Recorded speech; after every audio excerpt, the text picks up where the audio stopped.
चिंतन करना चाहिए, राकेश जी चिंतन करना चाहिए।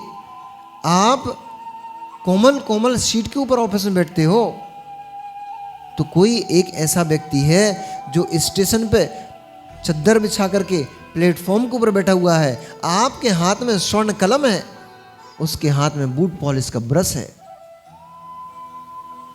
ये भेद किसने कर दिया? परमात्मा ने। किसने भेद कर दिया? भगवान ने ऐसा कर दिया। पर बोलते तो आप ऐसे ही हो, हे भगवान हम पे ही रूठे हो क्या? हमने क्या पाप कर दिए जो हमें ऐसा फल दे दिया?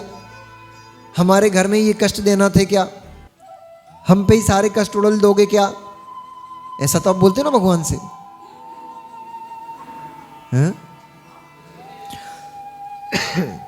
अभी कष्ट नहीं पड़ रहा साहुला जी, आनंद में जी रहे हो इसलिए, नहीं तो सबसे पहले मंदिर ही छूटता है व्यक्ति का।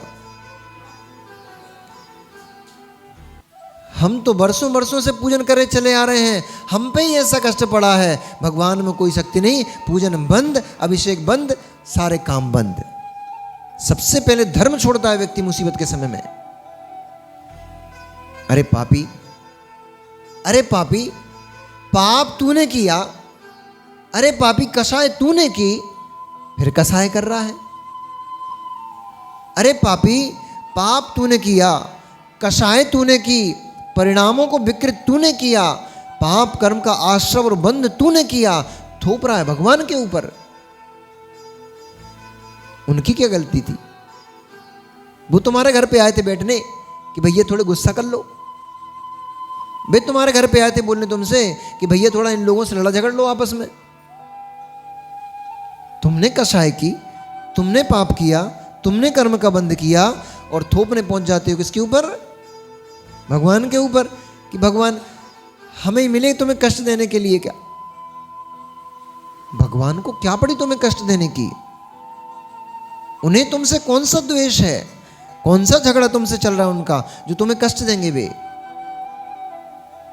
और अगर आप ऐसा मानते हो तो फिर आपके भगवान सरागी हो जाएंगे और फिर आप मिथ्या दृष्टि हो जाओगे, क्योंकि आप परमात्मा को पूज रहे हैं और सरागी को आप पूजते नहीं। सरागता की पूजा में आप मिथ्यात्व कहते हो। इसलिए भगवान को दोष मत दो, किसी पर व्यक्ति को दोष मत दो, पर द्रव्य को दोष मत दो।